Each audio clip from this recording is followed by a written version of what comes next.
Ya, pemirsa, berbanding terbalik dengan kondisi harga daging ayam yang kini stabil dari pantauan tim liputan, harga jual telur ayam ras justru melambung tinggi.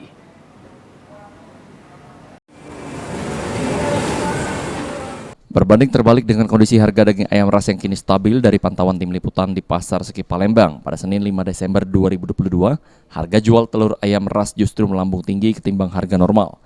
Pedagang telur Syafruddin mengatakan sejak 3 hari terakhir, harga jual telur ayam ras melambung ke angka Rp29.000 per kilogram, atau naik signifikan ketimbang harga normal di kisaran Rp22.000 per kilogram. Akibat lonjakan harga telur yang justru lebih mahal ketimbang daging ayam ini, pedagang kesulitan menjual hingga kini omset anjlok sekitar 30%. Syafruddin memperkirakan kenaikan harga telur ayam ras ini disebabkan sejumlah faktor seperti harga jual yang mengikuti pasar nasional hingga terbatasnya suplai telur di kota Palembang. 3 hari ini sudah harga 29. 29.000. Iya.